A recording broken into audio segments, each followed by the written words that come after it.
how can we start with that negative one and use it to empower ourselves instead of beating ourselves up?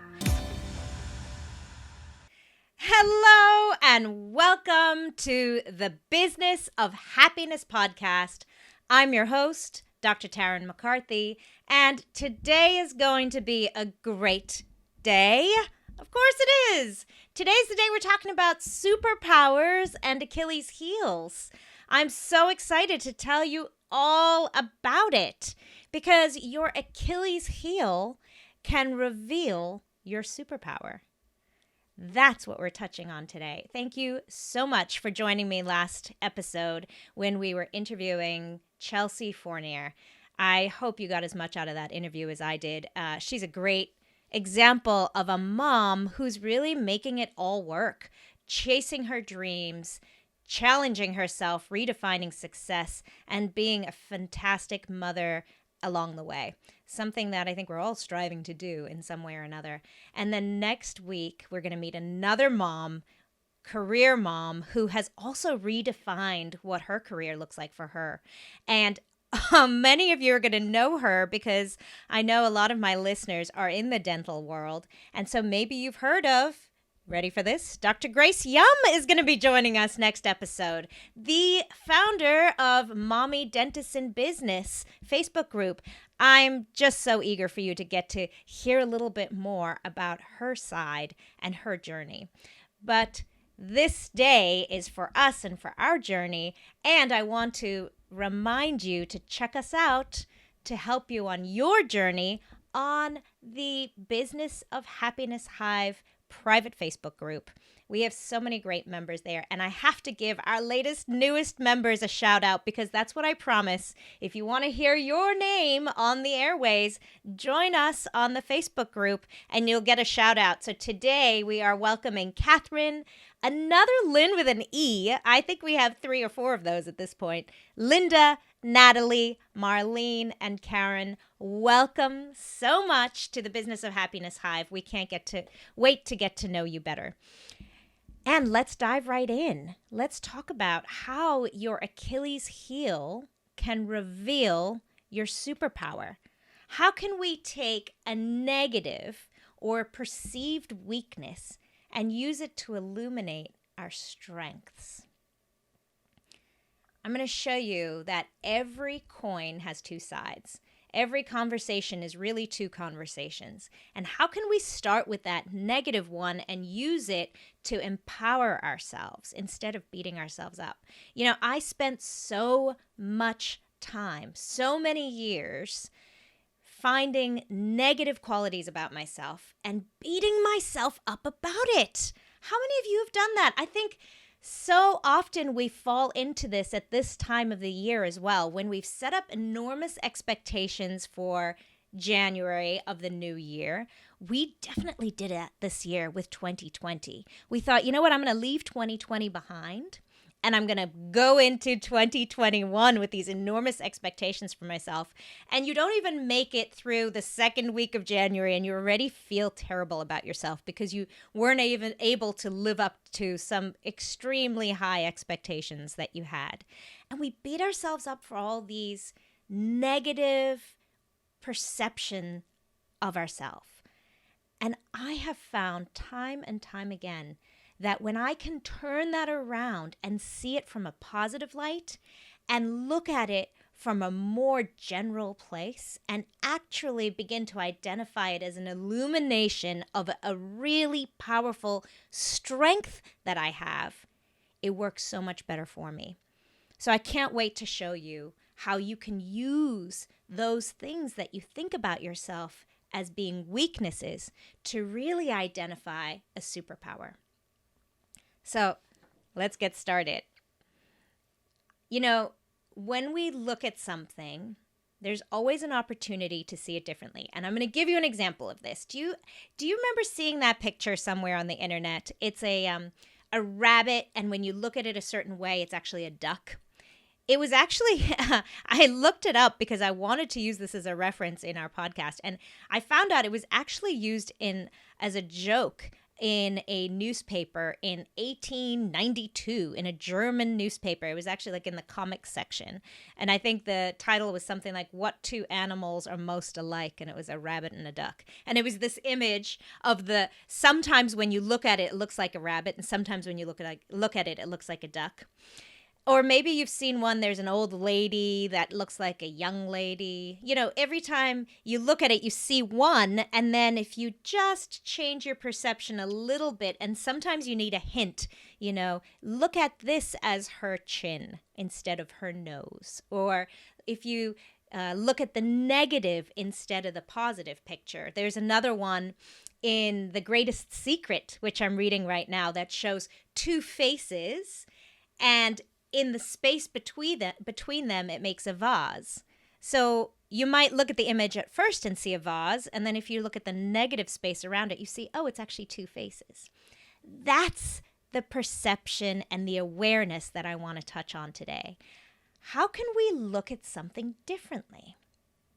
It's actually a mantra I love to use as well, and something I use in my meditation when I'm really in a negative space about something and I'm just beating myself up about it and waking up in the middle of the night about it. And I just get this negative conversation running and running inside my head. In my meditation practice, I'll often use the phrase, "How can I see this differently?" Or "I choose to see this differently." What we're really doing is tapping into a broader awareness. So we're taking ourselves out of the emotional aspect of it and looking at it from a more objective side of things. We're looking at it from standing outside of ourselves and saying, how can I see this differently? It's that shift of perception that allows us to re-find our strength, to re-identify something in there that's really going to help us take action and control instead of feeling like a victim of our old behaviors. I'll give you an example of this. I was talking to someone recently, and we were talking about identifying negative behaviors or negative thought patterns in 2020.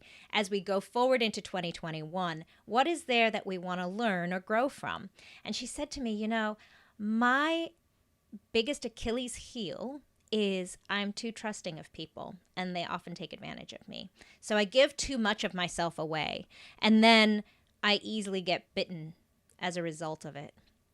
And it's so interesting because I was able to see it so differently because I wasn't in her emotional space at that very moment.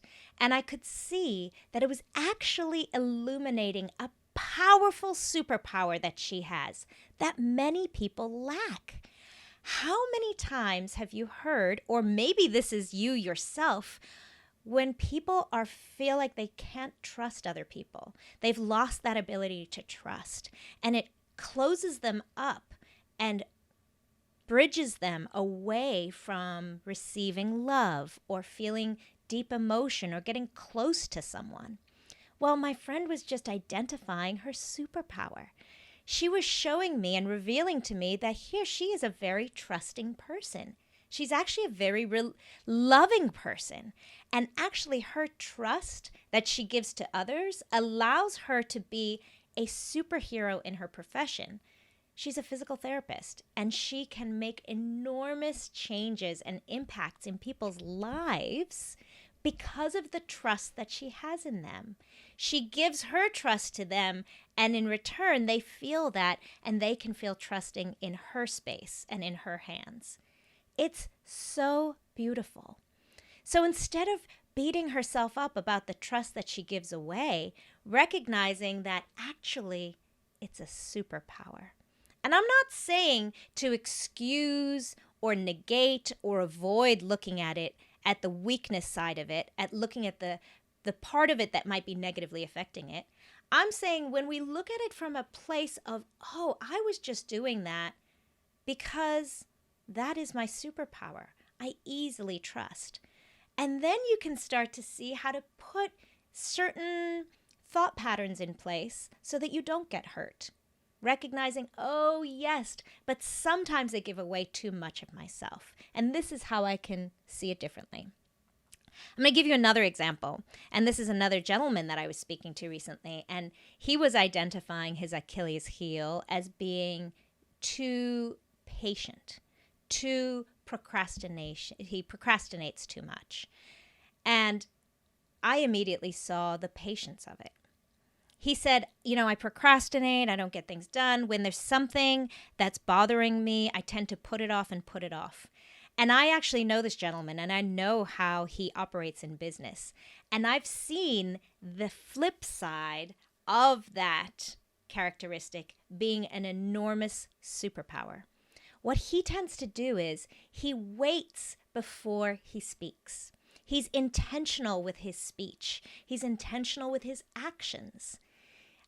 He had a situation that he told me about when we were having this conversation in our coaching call. He said, I have a business partner who really is not on board with the same thing I am. This is a big move for our business. This is an important decision.